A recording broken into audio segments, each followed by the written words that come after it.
I think our society is moving towards almost exclusively parasocial interactions, which does heighten anxiety. I mean, it's over time when you only have a one-sided relationship like that, you're not getting any feedback. You're only ever receiving information and you're never being corrected about how you're interpreting that information, which turns a brain into a paranoid brain. And paranoia ups anxiety significantly. It becomes an engine. And the reason why that happens is because you have no correction and your brain begins running off into speculation about belief without any correction, and then building neurons off of speculation, which dials that anxiety up further because your brain is aware that it's speculation, which is an interesting component to paranoia. So yes, I think hype is onto something. We are feeding into society a baseline that is anxious by definition, and then building anxiety off of anxiety, which I don't think is going to go well long term.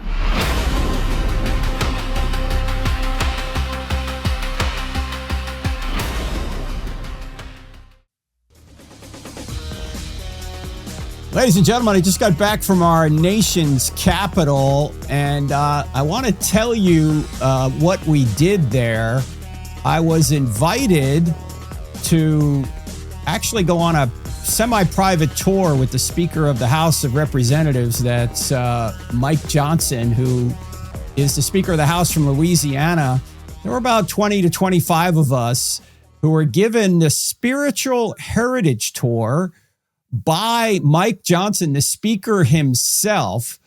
And it was an amazing tour. There's so much I want to share with you, but that's not the topic of today's program. It's going to be the topic of our next podcast, the midweek podcast. And if you're listening on the American Family Radio Network, you will not hear that on Tuesday. You're going to have to find the I Don't Have Enough Faith to Be an Atheist podcast. What I do want to show you, though, is this one clip.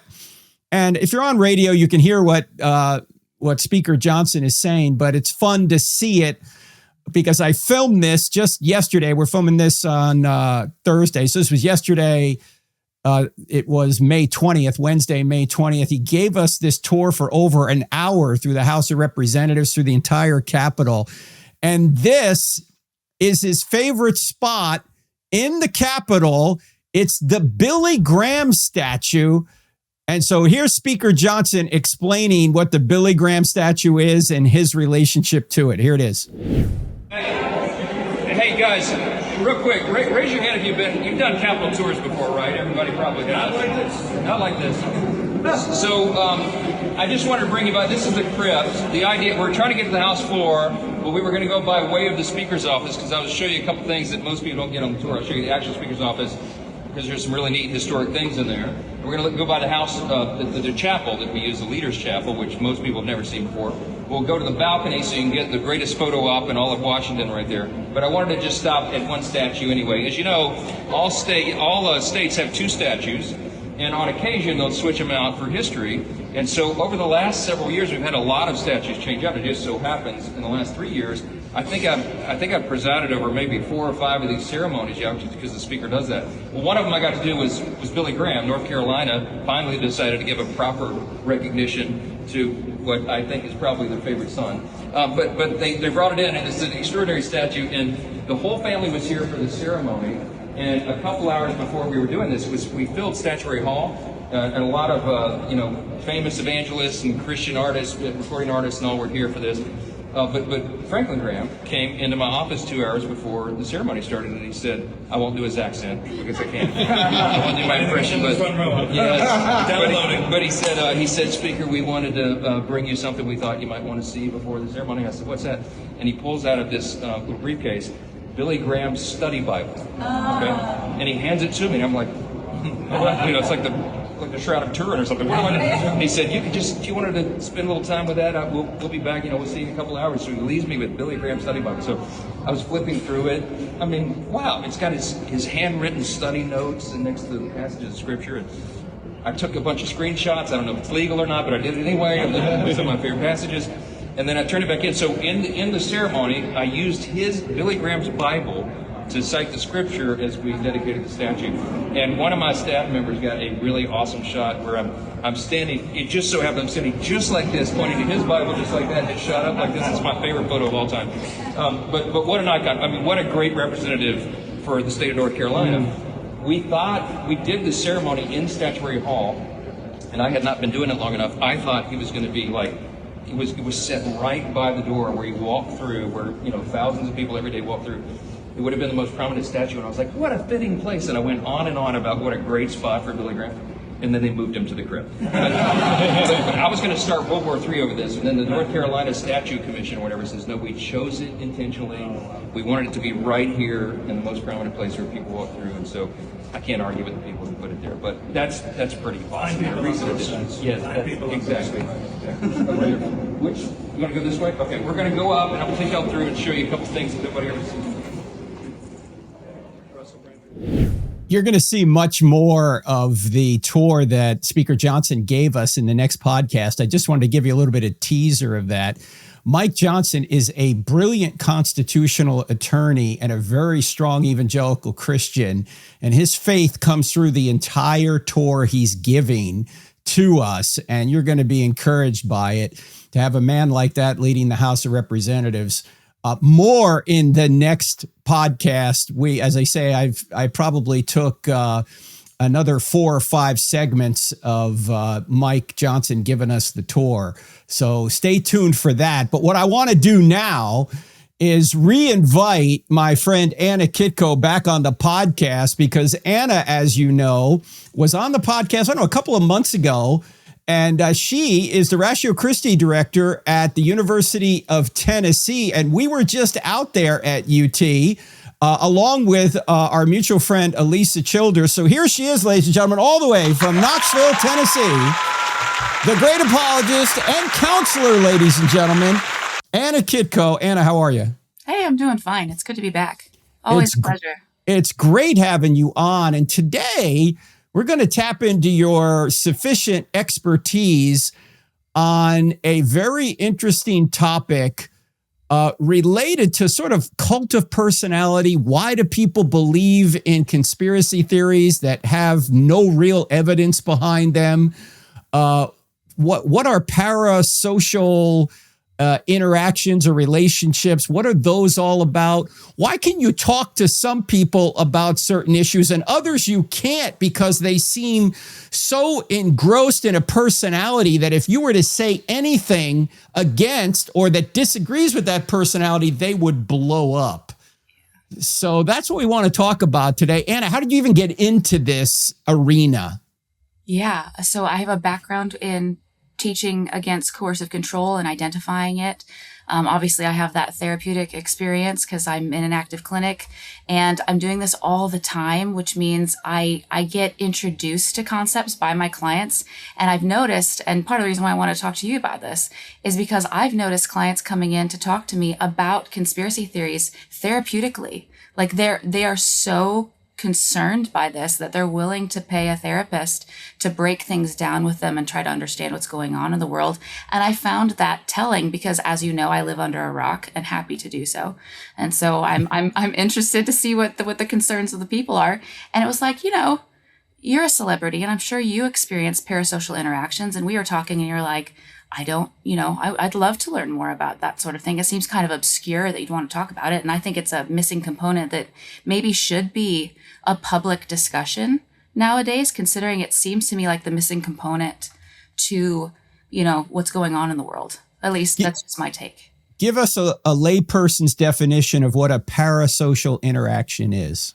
Yeah, so that's fancy terminology for what happens when a brain attaches to another brain and experiences the phenomena of intimacy and the sensation of intimacy or a really solid attachment of like an understanding, but it's a one-sided relationship. And it happens primarily to celebrities. That's when kind of we first started to see this, where a lot of folks were spending hours and hours and hours disseminating information from a celebrity on a screen or through music, for example. And human beings were experiencing connection, genuine connection, and really deep emotional concern for these individuals who had no idea who their fans were. It wasn't a reciprocal relationship, but the people, the fans, were experiencing real sensations of intimacy and desire to defend, and of feelings of understanding and mutuality, even though it wasn't actually there in real life. And what do we do with that phenomena, and how does it affect the nervous system of the individual who's experiencing it? And so with the world of social media, where it seems to me almost every relationship is parasocial on some level, what does that mean? How do we take into account? What are the implications of a world in which grown human beings' relationships with other humans are one-sided and still deeply emotive? What happens when people get really attached to a celebrity they don't really know, but they think they know? Yeah, they have this there's a complex reaction. So when a brain attaches to another brain in a familial way, that can become extremely complex. Well, what we're going to do after the break is unpack that further, because we see a lot of that online right now, ladies and gentlemen. A lot of conspiracy theories without evidence, yet people defend the person giving the conspiracy theory to the death as if they're some sort of personal friend. We're going to talk more about it right after the break with Anna Kitko. I'm Frank Turek. Don't go anywhere.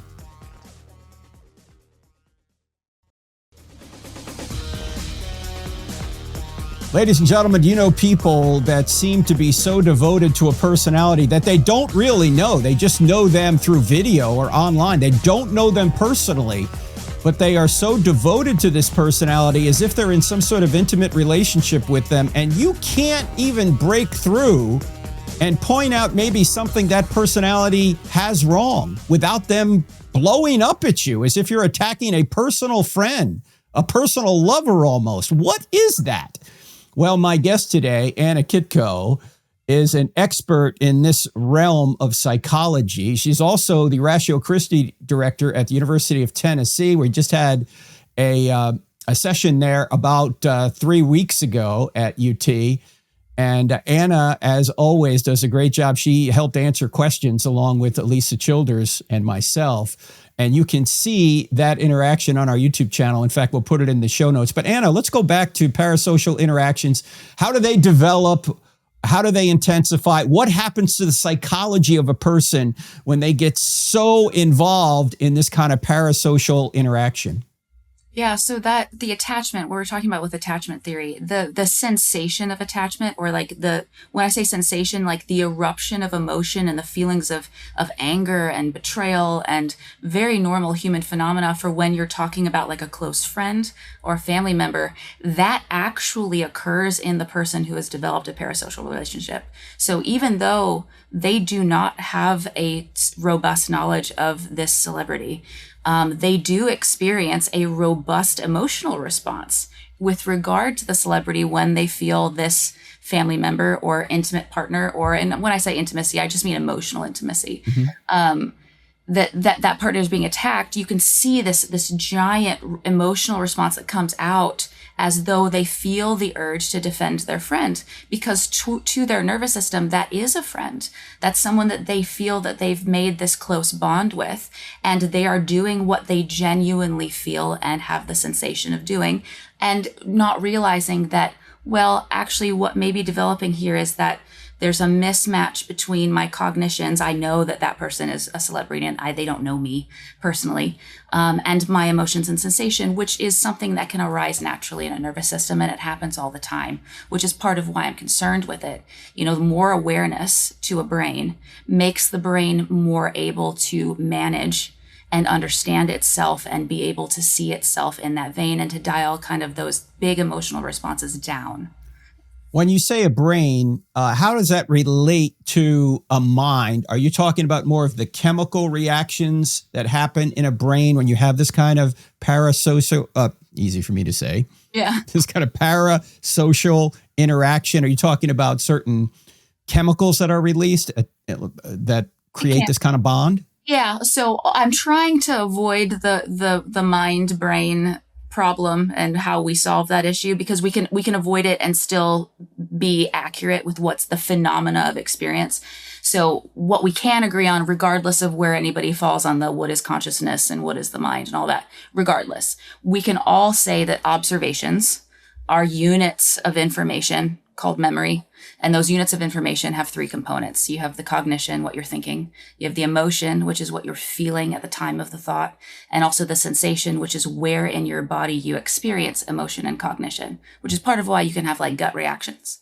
Right? You're feeling the sensation of your abdomen squeezing in order to do that. So you learn that in observing those three things through life, that you can manage those things. You learn what to do. You learn, hey, I really react strongly when I have a gut reaction, I learned I can't trust my gut. So I'm only going to operate from cognition. You can manage and change and adapt. And that's just part of human experience.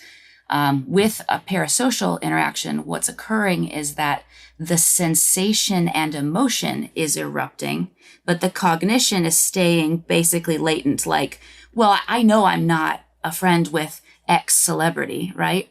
But I feel the friendship and I feel the urge. And those feelings, when they're robust enough, can drive a person who's not necessarily aware of the phenomena to go, I absolutely have the incentive to write that weird comment, or to go off on a family member about a government official that I'm really, really, really attached to because they dared to be critical, because they're really feeling the sensation of betrayal and the need to defend a friend, even though they would say cognitively, well, I know I'm not their friend, but they're still reacting as though they're their friend. So they're having a hard time separating what's happening in their body from an authentic cognition, which would be, that's not my friend. It's okay if this person is critical negatively of that person. And I can tolerate negative criticism of someone that I enjoy listening to or being in proximity to.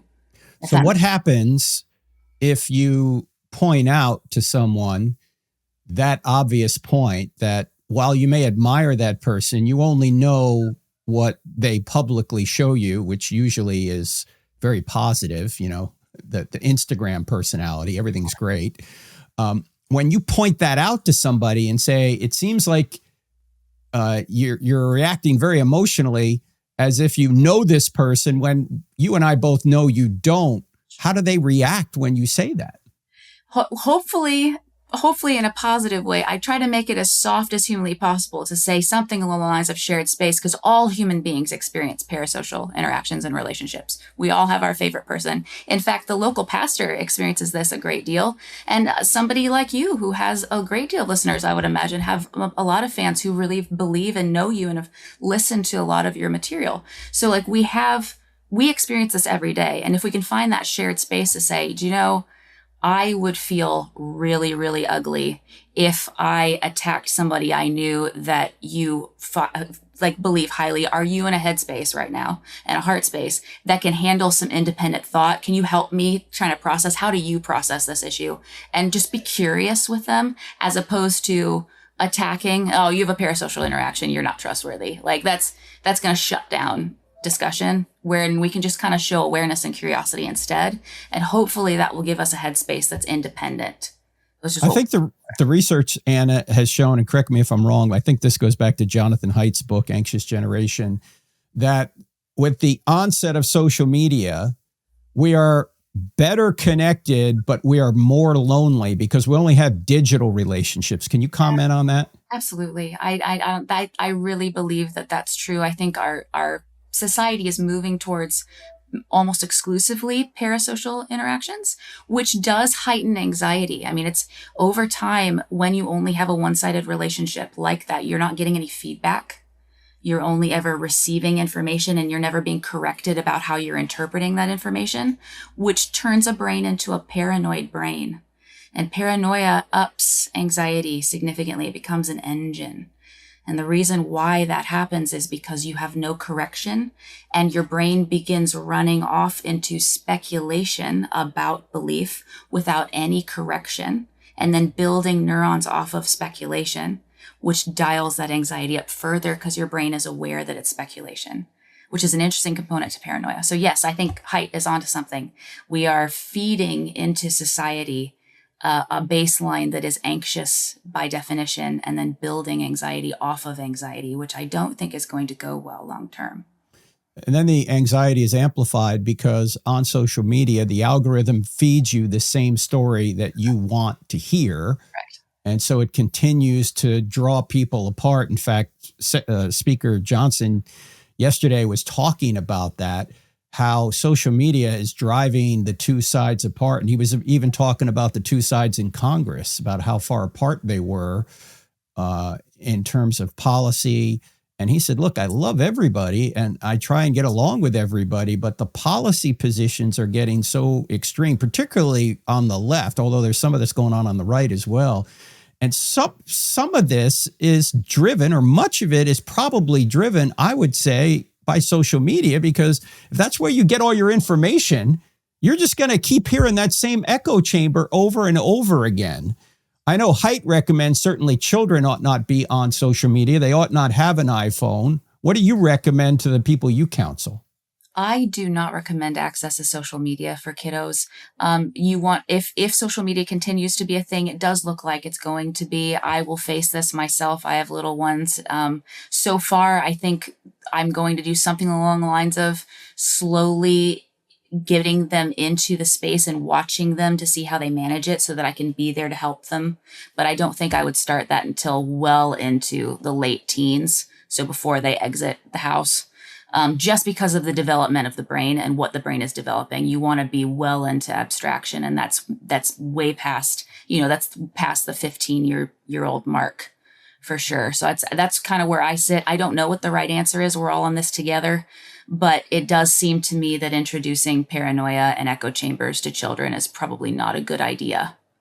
Now, how does this social media, digital world, combined with an algorithm that just gives us what we want to hear, feed into the crazy conspiracy theories that we're hearing, particularly around Charlie Kirk's murder, Candace Owens, all that? How do these interplay here? Yeah. So one thing I want to point out is that the flip side to parasocial interaction, as far as I can tell, is what drives conspiracy theory. So when you are the person providing the parasocial interaction, you yourself ultimately are designing what could rapidly turn into an echo chamber if you're not very, very careful. And it's the echo chamber element. It's when your brain is alone and is not receiving ample feedback that has contradictory thoughts, so that you can test those contradictions to see if you're observing the world well, and to remember that you are a brain that is simply observing and can get things wrong. Your brain can forget that and can develop the sensation of confidence on topics that you are not actually knowledgeable of. And that's because your brain and your consciousness can only hold so many variables at one time. If it learns that the variables it needs to hold at one time happen to be the ones that you're funneling through your podcast, because you're having to chew on those things and you're developing content and you're getting feedback that says, yes, I'd love more content there, your brain will then habituate only ever processing those thoughts. And without something outside of you to interrupt that, to reconsider or to see from another angle, or to just be wrong for once, your brain will not process wrong anymore. It's what happens if you've read the book, even seen the movie, Treasure Island or Treasure Planet from when I was a kid. The character Ben, who's been left on the island by himself, and he's weird. And you would go encounter him because he's been there for 20 years with only himself to talk to. That's what happens to that type of brain. Conspiracy is the natural output. We're going to unpack that further with the great Anna Kitko right after the break and go into some specifics to see if we can get our minds wrapped around this, because it obviously is a problem. You've got millions of people believing things that have no evidence, and they get very vehement about promoting it. Much more after the break. Don't go anywhere. Dr. Frank Turek is equipping people to think clearly and defend the Christian faith. But understanding it isn't the same as being able to defend it. The Cross-Examine Instructor Academy is a 3-day immersive training experience taught by Frank Turek alongside leading apologists like Greg Koukl, Elisa Childers, Natasha Crane, and Alan Parr. You'll learn to present and defend the evidence for Christianity with clarity, and even get real feedback if you choose to present. Don't stay on the sidelines. Apply now at crossexamine.org. Why do people sometimes vehemently believe things that really have no substantial evidence behind them? And when you even question them on it, they get very upset. Why is that? Well, that's one of the things we're talking about today with Anna Kitko, who is the Ratio Christi Director at the University of Tennessee and also is a counselor and deals a lot with spiritual abuse and people that get involved in paranoia and other psychological instances. And before the break, Anna, you were trying to illustrate a point, but we kind of ran out of time there. Pick it up with, you said Ben from a character in a movie. Just take it right from there. Yeah. So Treasure Island says I'm referencing a classic character. Ben has been left on an island by his shipmates, by himself. And you as the reader encounter Ben, you hear his story and you just assume he's dead and he hasn't died. And you encounter him later on the island. And I think it's been 20 years if memory serves. It's been a while since I've read the book. And Ben has only had himself to talk to for 20 years. And so you experience in the book what happens to a brain when it only has itself to talk to. And that's what my concern is with echo chambers. It's my concern with all human brains, and why echo chambers aren't good for any of them is because every single human will experience a descent into what we would call paranoia if there's no other brain to come in and to try to observe the world from a different angle so that they can see how maybe they'd be missing some components perhaps, or have they considered this other observation? Because the brain is a narrative organ. The brain operates by telling itself a story about how the world works to the best of its knowledge, knowing it doesn't have a complete knowledge, and then guessing what's the best way forward to keep you alive. Trauma is what happens when your brain gets it wrong. So it doesn't necessarily have to be a major event. It can just be a break in your narrative. You experience something that says, I had no idea what to expect. I have no idea what to do with this. That's trauma. And you can imagine it as like a hole in the narrative, a missing page in the book. And your brain's job is to then try to come up with an explanation for why it missed it. Does it know enough about the world to explain what's happening? Which is also why you dream about things that you messed up in your life. Like you can be like me in your late 30s and still reviewing some embarrassing moment you had in middle school. Why did I do that? I don't know. And if your brain's trying to figure it out, that's trauma. So if you're by yourself and you're a brain experiencing the world in an incomplete way because you must, because that's how human brains work, and all you have is yourself to talk to, and you experience trauma, the only brain that has anything to say about how to fill that hole of trauma, of how to explain it, is you. And that means you're limited to only your observations and only what you think is a maybe or possibility.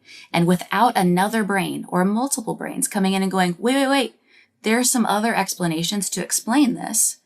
All you have is whatever you came up with speculatively to fill that hole. And if there's nobody there to help you or guide you or to ask, hey, have you considered this angle? Or maybe could it have been this? You only have that information to believe. And if nobody interrupts it and it happens to be wrong, you're then building neurons off of that speculation with the sensation of confidence. And so you're like, well, no, now I'm operating. No, that has to be the explanation. I can feel confident. Like, no, that's just how neurology works. Your confidence is a false confidence. And let's just augment it a little bit so that you can move forward accurately. Consider this other angle. Consider this piece of evidence. And it's harder and harder for a brain to do that, the more entrenched it is in its belief and the longer it's gone without interruption. Let me give an example from the Candace Owens situation that might apply here. You can tell me if it does or it doesn't. People watching Candace for a while who obviously she has some skills in communicating. People develop a parasocial interaction with her and they think that she is their champion. And so she came out and said something a few months ago related to what happened that day in Utah. When I said, when we were driving in, we had drone footage that showed that there were thousands of people there, say an hour before we got there. And Charlie showed it to me on his phone. And I said, Charlie, I don't like this place. There's too many buildings. Well, later in a Sean Ryan podcast, Brian Harpool, who was the head security guy, said there were no drones there. We couldn't have drones up. So Candace came on and said, see, somebody's lying here, because either there were drones or there wasn't. Either Frank's lying or Brian's lying. Now, if you've been engulfed in this so-called conspiracy, at this point you might go, yeah, she's got a point. But of course, if you take a step back and say, not every false statement is a lie. Sometimes a false statement just is based on misinformation. You did not know.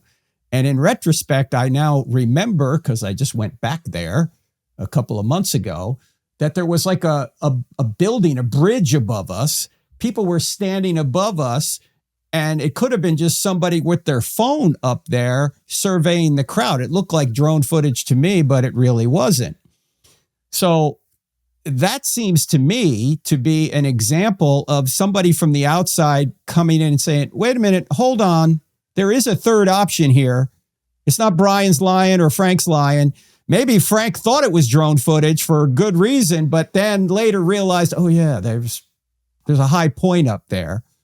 By the way, Brian Harpool now, who was the main security guy and was in the car when we took Charlie to the hospital, is now suing Candace Owens because she has disparaged him and his career so much that he cannot find employment. Now, is that an example of somebody who is so into this relationship with someone like Candace Owens that no matter what she says, they're going to agree with it? And anybody that comes in from the outside says, oh, Candace might be wrong here, there may be a third option, they shut her down, or they shut the person down.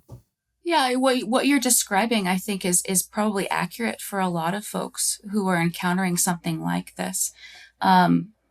Something that makes this more complex, though, and it matters, and it's worth mentioning, just because we've lived through so many exposures of things that we were told by people in authority in this environment. And I'm talking as a millennial, so we're a little salty about this.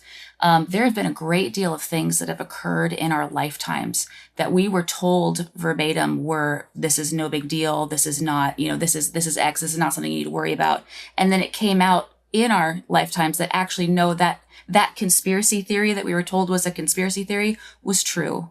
And for people like me who study governments who run massive coercive control campaigns against the public, like MK Ultra, like mass public experimentation against consent, things like the Tuskegee experiments, though that's a really important factor to bring in here. We have COVID. Yeah, absolutely. Of course. The brain rot from COVID. You probably should question your government in that case, right? Yeah. And somebody who, no matter what we have to say about, these podcasters, and again, forgive me because I live under a rock, but I think everybody can agree that in Candace Owens, we have an extremely high intelligence. Somebody who has lived through all of those things, as intelligent as these individuals are, it would be wrong to consider that, we've been betrayed so often that there's going to be an undercurrent that's deeply rational of distrust of anybody's story. That's going to be the beginning. And off of that, if we involve everything we've discussed in this podcast so far with parasocial interactions, the general phenomena of how neurons are laid down in an echo chamber, that's going to be driven so high it's almost impossible to measure. And so we have, in that sense, somebody who may become easily a victim of their own intelligence if they're not helped.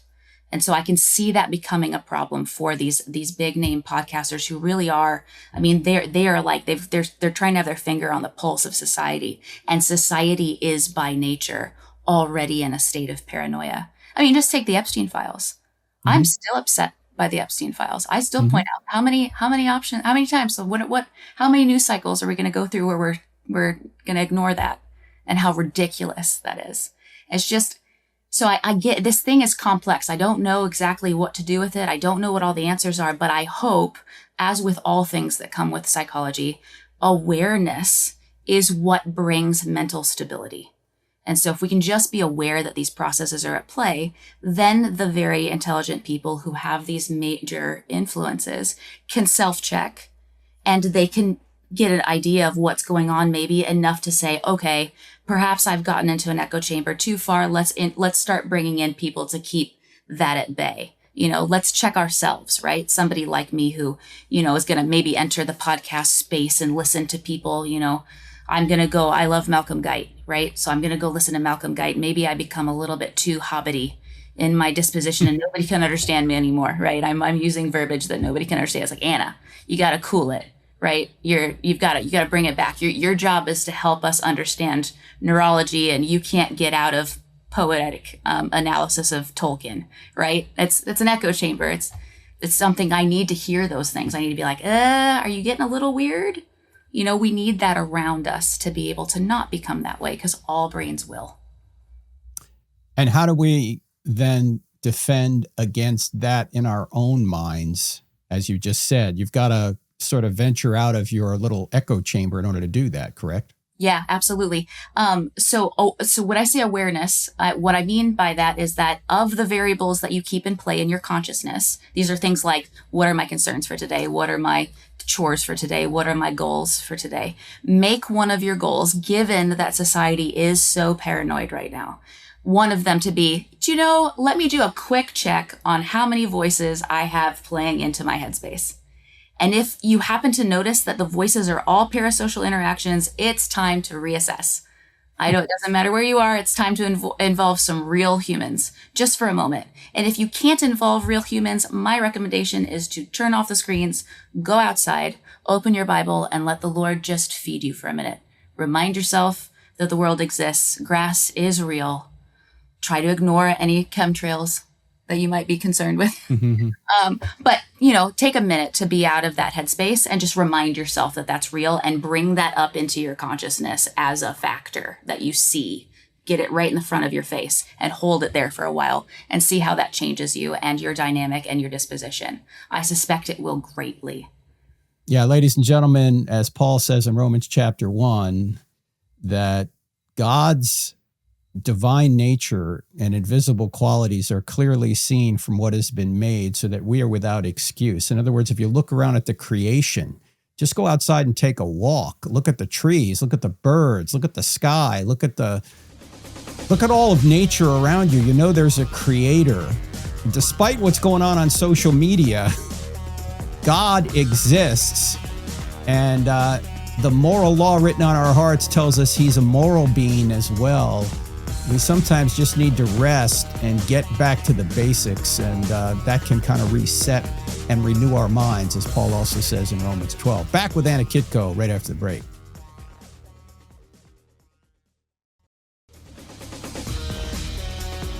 Ladies and gentlemen, if you want to be better at presenting the truth of Christianity and answering questions, you want to be part of CIA, the Cross-Examine Instructor Academy, this summer, July 30th through August 1, right here in Charlotte, North Carolina.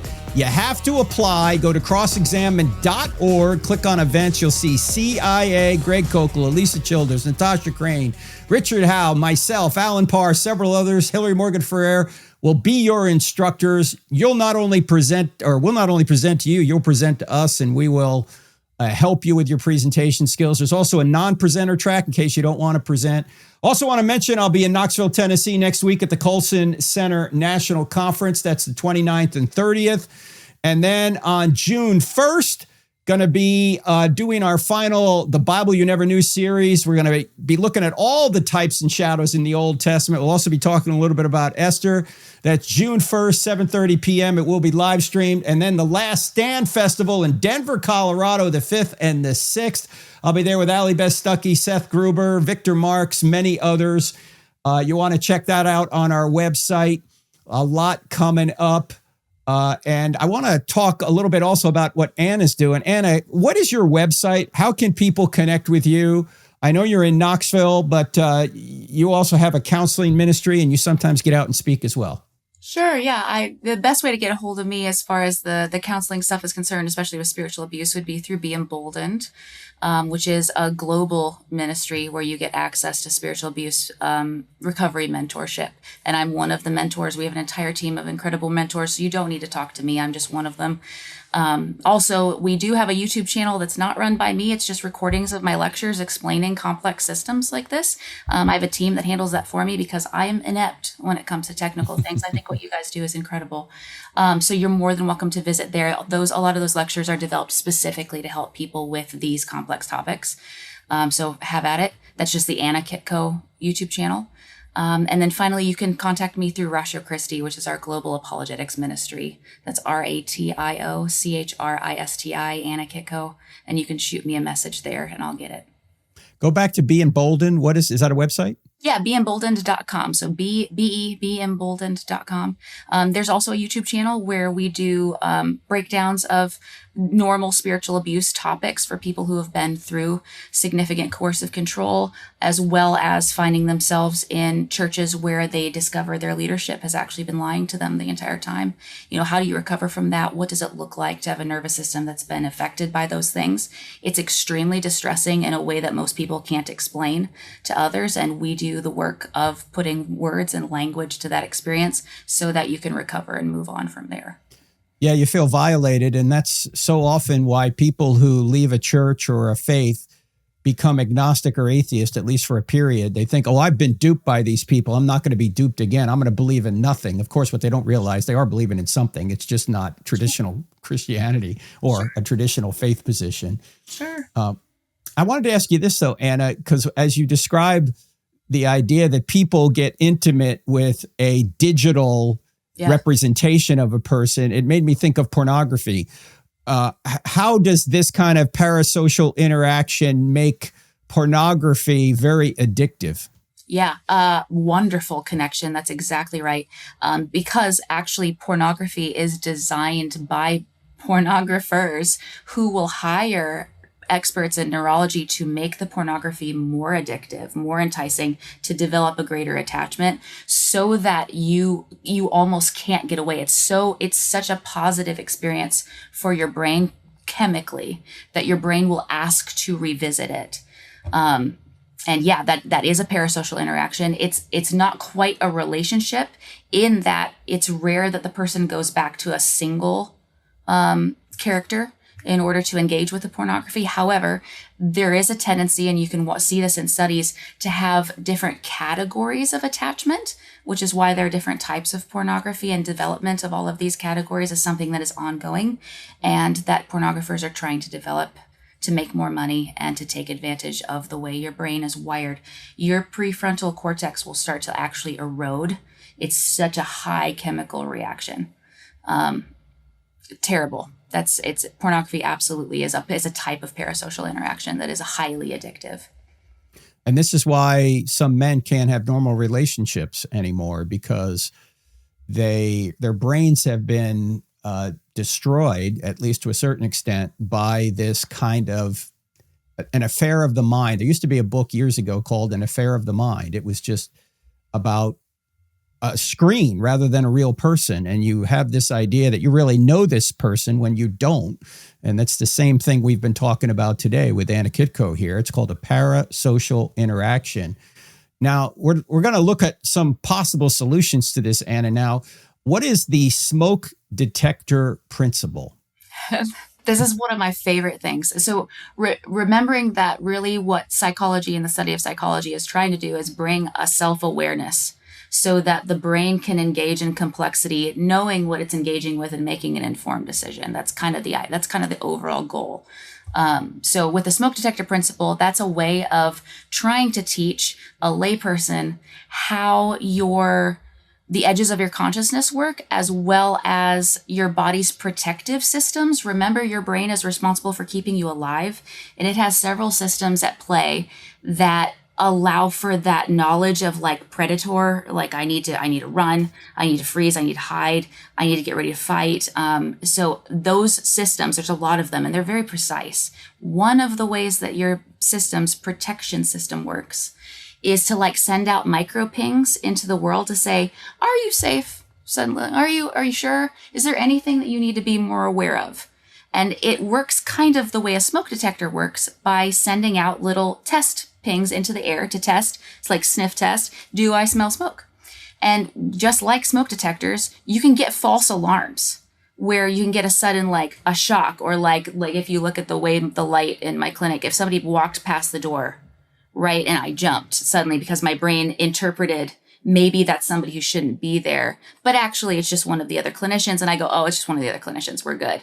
That false alarm and that feeling of anxiety that I genuinely felt, like a feeling of, that's kind of like that electrical shock that goes through your body and the adrenaline. That's that false alarm, that smoke alarm ping. You're supposed to experience those things in small increments through the course of your life. Anxiety and the experience of anxiety can be a very natural, very helpful experience.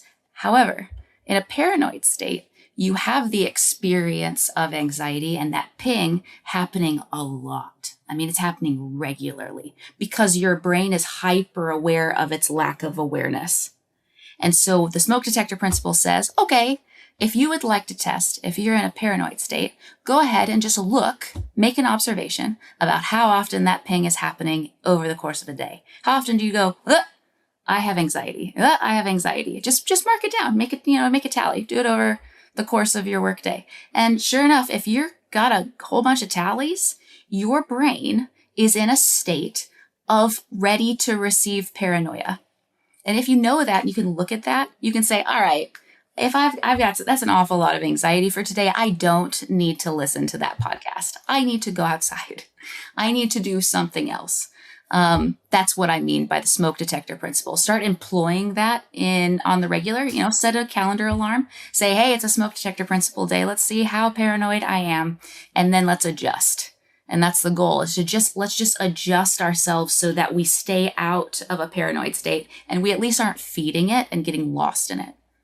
So you mentioned going outside, talking with other people, getting away from the source of the paranoia, which often is social media and a digital screen. What other advice would you have for people? And it might not just be the person that's listening right now who's experiencing it, but someone they love. So how do you help? Yeah, lots of prayer. Remember that the one relationship that is never parasocial is the one with the Lord. So we really want to have a prayerful life for ourselves and for our loved ones. Do not forget, if you've got a loved one that you're like, oh, they really need this, we begin with prayer every time. Past that point, consider having conversations like, hey, are you having fun over there? Is your experience of the world, like, how's your quality of life? Because I'm over here praying for you on the regular, and I'm wondering, do you want to talk about this? Do you know about the smoke detector principle? I used it the other day, and boy, was I paranoid, and it helped a lot for me. Do you know about this? Do you want some help? Right? So it's like informed consent. You're offering. I'm not here to correct you. I'm here to offer you something I learned that helped me, and I love you to pieces, and we don't have a parasocial interaction. We have a real one. And I'd like to use that leverage to actually help you feel at peace and to walk out into a world where you have a quality of a life that you can enjoy. Yeah, what happens when they resist to such an extent that they want to cling to this parasocial relationship and not take any sort of input from the outside that could help dislodge them from it? Yeah, just slap them clear across the face. Just no. Get a hold of yourself. Yeah, it's like an airplane skit. you might feel like doing that. I don't know what the best route is with this, but you can say things like, hey, are you observing how profound your emotional response is to me just trying to have a conversation with you? Are you happy in there? Because that looks awful. Like, do you really want to be this volatile? Sometimes just observing volatility brings the person down. I don't know if you've noticed that in a fight. when you're having a verbal fight with somebody and it's like, hey, maybe we should dial this down. We're at like an 11, let's dial it down. Usually the person will go, I don't want to be seen as the crazy person in this fight, right? And it comes down. And you can use that space to say, we're just going to breathe for a second and we're going to remind ourselves that we love each other and that this is real and out there is just out there. Like we get to see each other all the time and we can relax in that space and see if they'll respond to that. Yeah, if you shut off your computer and your social media, ladies and gentlemen, you can survive, trust me. And it's great having you on as always. Give the website again, please. Yeah, beemboldened.com and ratiochristi.org. And then, of course, the Anna Kitko YouTube channel. That's KITKO. The great Anna Kitko. Thank you, Anna. You're very welcome. Love it.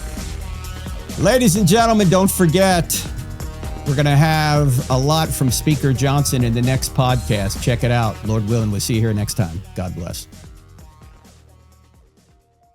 Dr. Frank Turek is equipping people to think clearly about faith, truth, and today's toughest cultural issues. This is just the starting point. If you're ready to go deeper, explore Cross-Examined online courses at crossexamined.org. If you're looking for solid answers to life's biggest questions, don't miss the latest episode of I Don't Have Enough Faith to Be an Atheist. Find it on Apple Podcasts, Spotify, Pandora, iHeart, OnePlace, and Podchaser. Tune in, discover the truth, and share it with someone who needs it.